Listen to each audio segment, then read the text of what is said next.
So hello दोस्तों, मेरा नाम है ध्रुवील पटेल और मैं आपके लिए लेके आ चुका हूँ the one and only lovely pharmacology. So Jai Siya Ram to all of you.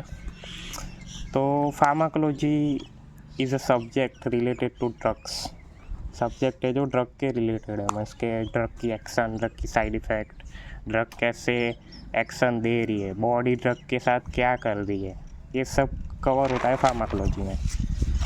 अगर फार्माकोलॉजी आप जनरल फार्माकोलॉजी इजीली समझ जाते हो तो आपको कोई भी ड्रग्स होंगी किसी भी सिस्टम के रिलेटेड, आप चाहे CNS ले लो, चाहे आप CVS ले लो, चाहे आप GIT ट्रैक्ट ले लो या यूरिनरी सिस्टम ले लो, कोई भी सिस्टम के रिलेटेड ड्रग्स होंगी आपको वो इजी समझ में आएंगी। क्या लिखना है वो इजीली समझ में आएगा अगर आप जनरल फार्माकोलॉजी इजीली समझ जाते हो तो। जनरल फार्माकोलॉजी में मेन जो चीज़ है वो है रिसेप्टर्स। अगर आपने रिसेप्टर्स 4 या 5 जो मेन रिसेप्टर है वो आपने इजीली समझ लिए तो आपका जनरल फार्माकोलॉजी मतलब पूरा समझ में आ गया, तो आगे कोई भी ड्रग में आपको प्रॉब्लम्स नहीं होंगी, ये मेरी गारंटी है। क्योंकि कोई भी ड्रग्स होती है वो रिसेप्टर मेनली रिसेप्टर्स के थ्रू ही एक्शन देते हैं। तो अगर एग्जांपल ले लो, जैसे कि अल्फ़ा रिसेप्टर है, अल्फ़ा रिसेप्टर्स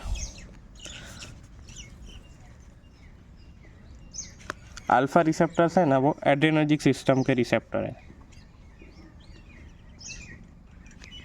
तो अल्फ़ा रिसेप्टर की खुद की एक मैकेनिज़्म होंगी, वो मैकेनिज़्म आप कोई भी ड्रग जो अल्फ़ा रिसेप्टर पे काम करती होगी वो मैकेनिज़्म आपको ठोक देने की, साला लिख डालो पूरी मैकेनिज़्म, कोई टेंशन नहीं है, पूरे मार्क्स मिल जाएंगे। अगर वो ड्रग अल्फ़ा रिसेप्टर को ब्लॉक कर दिए तो पूरी मैकेनिज़्म उल्टी दिखा दो, या पूरी मैकेनिज़्म सही मैकेनिज़्म लिख के आप माइनस का साइन इनहिबिट का साइन करके दिखा दो कि ये ड्रग ब्लॉक कर रही है या इनहिबिट कर रही है। दिस इज़ सिंपल, बस यही करना है आपको। इसीलिए पहले रिसेप्टर समझो, जनरल फार्माकोलॉजी समझो, देन आपको सिर्फ आगे मैकेनिज़्म तो पूरी आएगी, मैकेनिज़्म के बेस पे ही आपको साइड इफ़ेक्ट भी समझ आ जाएगी। यही ईजी है, जनरल फार्माकोलॉजी भी ईजी है और जनरल फार्माकोलॉजी ईजिली समझ गए तो आगे आपको कोई प्रॉब्लम नहीं होगी, गारंटी है। तो हम स्टार्ट करते हैं जनरल फार्माकोलॉजी। तो ड्रग की फार्माकोलॉजी में मेनली आपको फार्माकोकाइनेटिक कैरेक्टरिस्टिक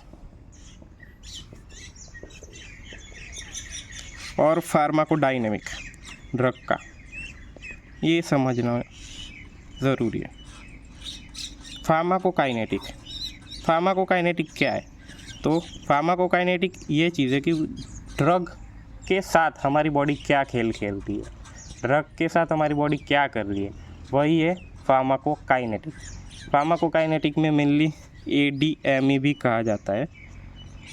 ADME, ए का मतलब है एब्जॉर्प्शन, D का मतलब है डिस्ट्रीब्यूशन, M का मतलब है मेटाबॉलिज्म और E का मतलब है एक्सक्रीशन। और फार्माकोडायनेमिक, अब फार्माकोकाइनेटिक तो आप समझ गए कि बॉडी ड्रग के साथ क्या करती है, तो फार्माकोडायनेमिक क्या होगा? ड्रग बॉडी के साथ करती है, बस इजी पीजी लेमन स्क्वीजी, यही चीज़ है फार्माकोकाइनेटिक और फार्माकोडायनेमिक। तो चलो हम स्टार्ट करते हैं फार्माकोकाइनेटिक से। तो pharmacokinetic effect of body on drug, या आप ये भी बोल सकते हैं what body drug does to the drug, आप ये भी बोल सकते हो, या ये भी बोल सकते हो effect of body on drug. ठीक है, तो इसमें ADME ड्रग का कवर होगा, absorption, distribution, metabolism and excretion. पर ध्यान रखना, अगर आप एलिमिनेशन लिख रहे हो तो एलिमिनेशन का मतलब ये होगा कि मेटाबॉलिज्म और एक्सक्रीशन ये दोनों प्रोसेस मिला के हो, उसको हम एलिमिनेशन बोलेंगे। अगर आप एलिमिनेशन बोल रहे हो ADME में तो फिर आप मेटाबॉलिज्म नहीं लिख सकते, क्योंकि एलिमिनेशन पूरा कवर करेगा मेटाबॉलिज्म और ड्रग के एक्सक्रीशन को पूरा कवर करेगा। अगर आप ड्रग का डिस्पोजिशन बोल रहे हो तो वो ड्रग की 3 प्रोसेस को कवर करेगा, डिस्ट्रीब्यूशन, मेटाबॉलिज्म एंड एक्सक्रीशन। तो ये 3 चीज़ ध्यान रखना, ये कॉम्पिटिटिव एग्ज़ाम के लिए के पॉइंट ऑफ व्यू से आपके लिए इम्पोर्टेंट हो सकता है। ठीक है, तो एब्जॉर्प्शन क्या है? साला ये एब्जॉर्प्शन किस खेत की मूली है? तो एब्जॉर्प्शन कुछ नहीं है, एब्जॉर्प्शन का मतलब है कि amount of drug reaches to systemic circulation in unchange form, मतलब कितनी ड्रग हमारे बॉडी में, ब्लड में, सिस्टमिक सर्कुलेशन में पहुंच रही है इन अनचेंज फॉर्म, मतलब जैसे एडमिनिस्टर की है वही फॉर्म में पहुंच रही है, उसको हम बोलेंगे एब्जॉर्प्शन। कहाँ से? From site of administration. Site of administration बहुत सारी हो सकती है, जैसे कि ओरल हो तो ओरल म्यूकोजा माउथ से, या रेक्टल हो तो रेक्टल म्यूकोजा से, या फिर आईवी हो तो आईवी में तो आप डायरेक्ट ब्लड में ही डालते हो ड्रग को, तो उसमें आपको 100% ड्रग ब्लड में पहुंच जाएगी। ठीक है, तो एब्जॉर्प्शन कैसे होगा ड्रग का? ड्रग ट्रांसपोर्ट होगी तभी तो ड्रग का एब्जॉर्प्शन होगा थ्रू आउट द बॉडी। तो ड्रग ट्रांसपोर्ट की हमने मैकेनिज्म पहले ऑलरेडी पढ़ी हुई है, तो 11th-12th में पढ़ी होगी। Active transport, passive transport. Passive transport में passive diffusion, carrier mediated transport हो गया है, ये सब आपने ईजीली आपको पता है, आप पढ़ के आए हो, इसमें मैं ज़्यादा डीप में जाऊँगा नहीं। फिर स्पेशलाइज ट्रांसपोर्ट में पिनोसाइटोसिस हो गया, एंडोसाइटोसिस हो गया, ये सब। ठीक है, अब चलते एब्जॉर्प्शन में थोड़ा डिटेल्ड में।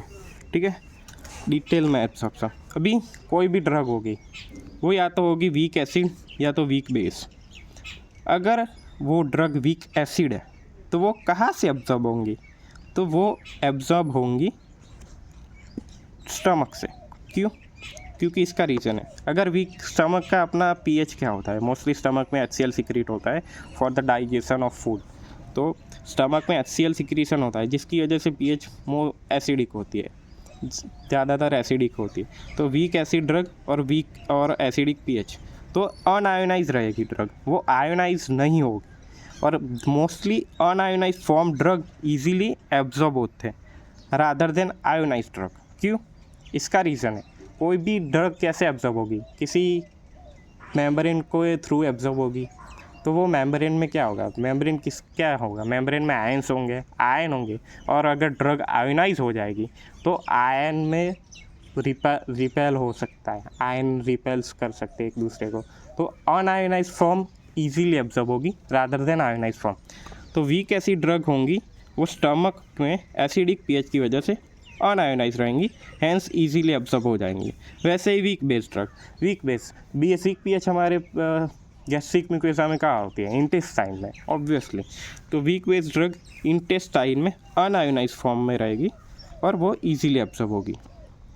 तो अब हमें किसी ड्रग को अगर इंटेस्टाइन में एक्शन देनी है, तो इंटेस्टाइन में अगर एक्शन देनी है मतलब हमें ड्रग को स्टमक से बचाना है, और ड्रग इंटेस्टाइन में कैसे जाएगी? स्टमक के थ्रू ही जाएगी। तो ड्रग को हम स्टमक से कैसे बचाएंगे? उसके लिए अभी एंटेरिक पॉलीमर कोटिंग की यूज़ होता है, जिसकी वजह से ड्रग एसिडिक एनवायरनमेंट में ना डिग्रेड होती है ना ज़्यादा अफेक्ट होती है। वो जैसे ही बेसिक एनवायरनमेंट में जाएगी एंटेरिक कोटिंग अपनी डिग्रेड हो जाएगी और ड्रग अपनी एब्जॉर्ब हो जाएगी। इसलिए अगर आप ड्रग चाहते हो कि वो इंटेस्टाइन में एक्शन दे तो आपको उसको एंटेरिक कोटिंग करना पड़ेगा। ठीक है, फिर नेक्स्ट आता है फैक्टर्स अफेक्टिंग ड्रग एब्जॉर्प्शन। हमने देख लिया ड्रग एब्जॉर्प्शन की डेफिनेशन देखी, फिर वीक एसिड ड्रग है तो कहाँ से एब्जॉर्ब होगी? वो स्टमक से होगी। वीक बेसिक ड्रग है तो कहाँ से एब्जॉर्ब होगी? इंटेस्टाइन से होगी। अब फैक्टर्स अफेक्टिंग एब्जॉर्प्शन, ये भी एक इम्पॉर्टेंट टॉपिक है। तो उसमें फैक्टर्स में देखो, एम्प्टी स्टमक, आपको पता है एम्प्टी स्टमक, अभी किसी भी ड्रग को एब्जॉर्ब होना हो तो स्टमक अगर एम्प्टी होगा इसके ड्रग को ज़्यादा एरिया मिलेगा फॉर द एब्जॉर्प्शन। अगर स्टमक एम्प्टी होगा मतलब एब्जॉर्प्शन ऑब्वियसली ज़्यादा होगा, क्योंकि उसको ज़्यादा सरफेस एरिया मिलेगा फॉर द एब्जॉर्प्शन। तो एम्प्टी स्टमक होगा तो इंक्रीज इन एब्जॉर्प्शन मीन्स का एनहांस करेगा, ड्रग का एब्जॉर्प्शन एनहांस करेगा। पर इसका एक एक्सेप्शन है, हेलोफेंट्रिन करके ड्रग है जिसका एब्जॉर्प्शन फूड के प्रेजेंस में बढ़ता है, इट इज़ एन एक्सेप्शन। बाकी सारी ड्रग का फूड के एब्सेंस में एब्जॉर्प्शन बढ़ेगा। देन आयोनाइजेशन ऑफ ड्रग, हमने अब भी पढ़ा, अनआयोनाइज फॉर्म होगी ड्रग तो इजीली एब्जॉर्ब हो जाएगी। आयोनाइज फॉर्म होगी तो वो इजीली एब्जॉर्ब नहीं होगी।